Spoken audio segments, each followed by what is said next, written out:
Good morning. Welcome as we talk about Euroclydon this morning. This is actually lengthy, so I've got it in two parts. We'll do part of it this week, part of it next week. So this is when Euroclydon comes, part one. Now Acts chapters 20 through 28 talks about Paul's imprisonment.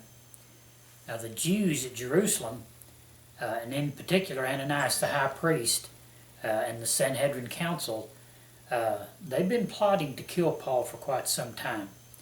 And they had accused him of insurrection and false teaching. See, they considered the teaching of Christ heresy.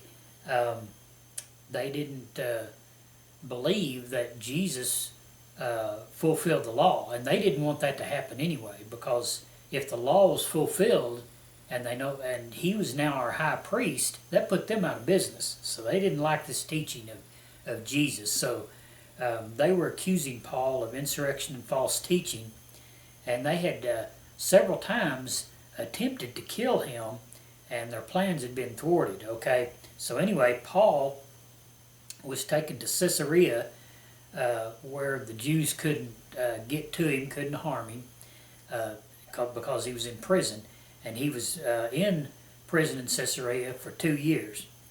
Now Acts 20, 21, 22, 23, and 24 talks about that in particular. And then Acts 24, 25, and 26 tells us that the Jews continue to bring requests to the governor to have Paul brought back to Jerusalem from Caesarea to stand trial before them.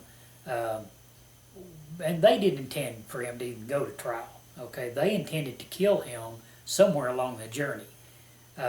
Anyway, when the governor, he finally gives in, and after 2 years of them pleading for Paul to be sent back to Jerusalem to stand before them, the governor finally he's about to give in to this, and Paul realizes that, so he does what he'd had to protect himself. He appeals to Caesar, and as a Roman citizen, he must then be sent to Caesar to be judged by Caesar. Okay, so this puts Paul out of reach of the Jews, but in doing so, now he's got to go to Rome and appear before Caesar Nero, who was one of the most brutal of all the Caesars.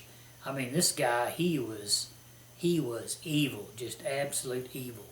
The history tells us that he had invented this slide for Christians, and he had, I don't remember how tall this thing was, but the soldiers would take a Christian to the top of this thing, and it had, all the way down the slide, it had metal that had been sharpened into a razor point, and they would push them down this slide, and it would just absolutely slice them from top to bottom. I mean, slice them in half. And this was something that Nero invented for his amusement in his persecution of the church and his persecution of Christians. Now also, another thing he would do for his amusement and for the amusement of the other people, he would take a Christian and he'd wrap them in wild animal skins and then throw them into the arena where a bunch of lions were, and watch them be torn apart by lions. Another thing he did, the highway, there was a big main highway that came through there. He took Christians and would soak them in oil and then light them as human torches to give light on this highway. I mean, this man was just pure evil. That's all there is to it. Okay, so anyway, ending chapter 26, verse 32, it says this: Then said Agrippa unto Festus, This man, talking about Paul, might have been set at liberty had he not appealed unto Caesar. So they're thinking that Paul would have been freed, because they could find nothing that the Jews really that was worthy of death or anything else, or even imprisonment, that Paul had done. He was simply teaching Jesus Christ. And what they failed to realize is that if he was sent back to Jerusalem to stand before the Jews, he would not be set free because they intended to kill him before he ever reached Jerusalem. So anyway, Paul had appealed to Rome. So anyway, Paul's journey to Rome, we'll talk about that. As Paul begins the journey by ship along with other prisoners headed to Rome, winter is approaching. And Paul warns the centurion in charge that if they continue the journey with winter approaching, they would certainly have problems with loss of cargo and risk of harm to their lives. Now they had to go by ship, of course. So from Caesarea to Rome, you had to cross the Mediterranean and the Adriatic Sea. So, Acts 27, 9 through 10. Now when much time was spent, and when sailing was now dangerous, because the fast was already past, Paul admonished them, and said unto them, Sirs, I perceive that this voyage will be with hurt and much damage, not only of the lading and ship, but also of our lives. Now the fast it's talking about here is the Day of Atonement, which is at the end of summer, the beginning of fall. So they're entering into fall here, with winter quickly approaching, and it's becoming dangerous to travel by ship at this time. Paul states that if they begin this journey, there will be loss of the cargo, of the ship, and their lives are going to be put in jeopardy. Okay, so Acts 27, 11 through 12. Nevertheless, the centurion believed the master and the owner of the ship more than those things which were spoken by Paul. And because the haven was not commodious to winter in, the more parts advised to depart thence also, if by any means they might attain to Phenice, or Phenice, however you say it, and winter, which is a haven of Crete, and lieth toward the southwest and northwest. Now, history tells us that the cargo on this ship that Paul was on was very great. There was a lot of wheat. Also, there was a lot of slaves. The owner would have lost a lot more money to winter in this port instead of continuing the journey. Verse 37 tells us that there was 237 souls on board. Many of these were slaves headed for Rome, which made this a very valuable cargo.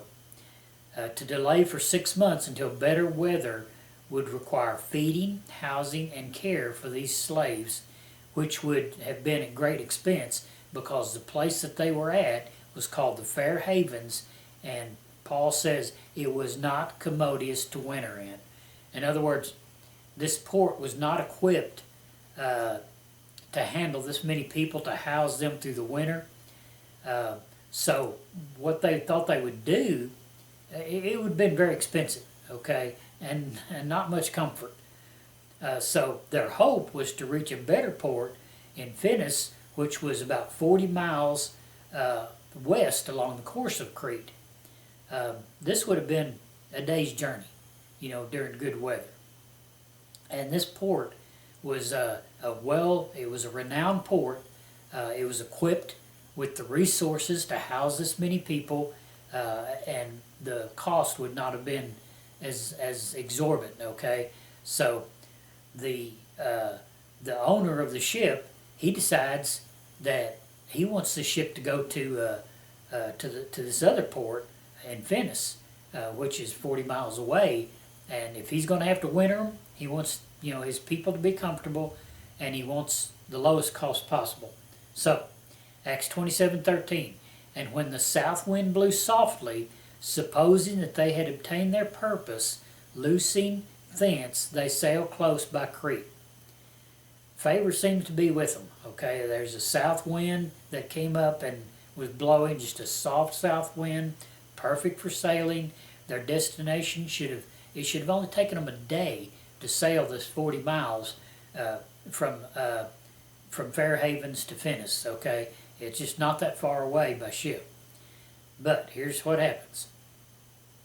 Okay, first of all, you need to understand your Euroclydon's purpose is to keep you from reaching your God-assigned destination. And that's what's going on here. Acts 27:14. But not long after there arose against it, against the ship, a tempestuous wind called Euroclydon. Euroclydon is a strong eastern storm that occurs on the Mediterranean Sea during the fall and winter. Okay, these were seasoned sailors and should have known of the storm's approach at least one day, if not two, in advance. So for this massive storm to hit in a matter of hours after they set sail, was it a natural occurrence, or was it sent by Satan? Well, I have to believe it was sent by Satan to destroy Paul, to try to keep him from reaching Rome. Okay, and you know, this just goes along with the storm on the Sea of Galilee with Jesus and the disciples. This was an unexpected storm that just came out of nowhere. Now, the disciples were seasoned fishermen. They knew the Sea of Galilee very, very well. They'd fished it all their lives. And so they would have known by the change of the barometric pressure, by the lowering of the skies, they would have known if a storm was coming. So they set out on this to reach the other side, Jesus told them. They set out to do this, and this storm just comes up out of nowhere. Now, here's the difference, is the one on the Sea of Galilee, if you read the Greek, it calls it seismos, which means that the storm was actually an earthquake, a tsunami that had been generated by an earthquake. Here, it's Euroclydon, which was happens at this time of year anyway. Actually, they're a little bit early in the season for Euroclydon to even hit. Okay, but Euroclydon comes out of nowhere, and again, these were seasoned men, seasoned Navy people that would have known the changing of barometric pressure, the lowering of the skies. They would have known a storm was coming. So they set sail because there's a smooth south wind, and they should be able to make this journey in a day easily. And all of a sudden, just out of nowhere, Euroclydon hits. So I think it had to be Satan. Okay. So anyway, here's the point. There will be storms come against you to try to stop you from the destination that God has sent you on. Paul's destination was to reach Rome. Satan did not want him to reach Rome. Okay? But when Euroclydon comes against you, you've got to keep on keeping on. You don't stray from the course. Just because it's hard doesn't mean it's not God's will. And that's too many people, when things get hard, they will say, well, it must not have been God's will. That's not true always. If you don't have peace, then maybe it's not God's will. But if it's just hard, and you know it's God's will, you just keep on keeping on. You don't quit just because it gets hard. Because Satan's he's gonna do everything he can to stop your ministry, okay? And he'll bring Euroclydon against you. Satan can only attack you outright on your future.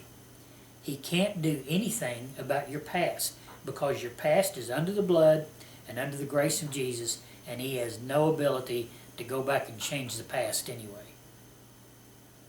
He will, however, use your past for others to attack you verbally on your past to get you to doubt and get others to doubt your future ministry. That's the only thing he can do with your past. He can use it against you. Okay? He can use it to cause you to doubt. He can use it to cause others to doubt. He can use it as a verbal attack on you by others. Okay? But he cannot. He can only outright challenge your future. He can only attack you in your future, not your past. God sends an angel to Paul and instructs him that everyone will live through this storm, but they must not leave the ship. The angel goes on to tell Paul that he will reach Rome, but first they will be shipwrecked on an island. Okay? Satan did not want Paul to reach Rome. He was afraid of the ministry he would have there in Rome. So he's doing everything he can to stop Paul from reaching Rome. And he's going to do everything he can to try to stop you from reaching the ministry that God has given you. So you just got to keep on keeping on. Acts 27:20. And when neither sun nor stars in many days appeared, and no small tempest lay on us, all hope that we should be saved was then taken away. Okay, so it's saying here that they did for many days they saw neither the sun nor the stars. And you got to remember, they didn't have GPS like we do today. They navigated by the stars. If they couldn't see the stars, they had no idea where they were at, what direction they were going. So they were basically, it's saying they got lost, okay, because this tempest lasted so long. Acts 27:21. But after long abstinence, Paul stood forth in the midst of them and said, Sirs, ye should have hearkened unto me, and not have loosed from Crete, and to have gained this harm and loss. Basically, Paul's saying, I told you so. Don't you hate it when people do that? I told you shouldn't have done that. Anyway, that's what Paul's saying here. Acts 27:22-26. And now I exhort you to be of good cheer, for there shall be no loss of any man's life among you, but of the ship. For there stood by me this night the angel of God, whose I am, whom I serve, saying, Fear not, Paul, thou must be brought before Caesar. And two, God hath given thee all them that sail with thee. Wherefore, sirs, be of good cheer, for I believe God, that it shall be even as it was told me. Howbeit, we must be cast upon a certain island. Euroclydon may get you off course, but that doesn't mean you're out of action. You just have to keep on keeping on, even through Euroclydon. Acts 27:27. And when the 14th night was come, as we were driven up and down in Adria, about midnight the shipmen deemed that they drew near to some country. Paul records that the ship had been blown out of the Mediterranean Sea, and for 14 nights they had been blown to and fro in the Adriatic Sea. They were way off course. Finally, after the 14th night, they sense that land is nearby. But they have no idea what land this is. They have no idea where they're at. Probably they could hear the crashing of waves on the beach is how they knew that land was close by. Now here's the next thing that's going to happen. Euroclydon may get you bogged down and beaten apart, but still you don't give up. Acts 27:28-29 tells us that after an arduous night, filled with fear, they were throwing everything they could overboard. They threw the wheat overboard. Daylight comes, and they discover a creek running into the sea on this unknown land. They decide to try to run the ship as far up this creek as they can, but where the Adriatic Sea and the Mediterranean Sea meet, they encounter quicksand, and the front of the ship becomes stuck in the sand, while the hinder part of the ship, the rear part of the ship, is being broken to pieces by the waves. So, once Satan has got you off course, he'll then try to bog you down. He'll try to bog down your ministry. He'll try to bog down your life with problems and begin to try to tear you apart and cause fear to set in, okay? When he does, keep your eyes on Jesus and God's promises that you will reach Rome and ride the broken pieces to where God takes you, because he has a plan for your life that you may not realize. When Euroclydon comes, when quicksand comes, whatever Satan throws at you, don't give up. Even though he gets you off course and takes you somewhere maybe you didn't want to go, you're presented with problems you did not want to have to deal with.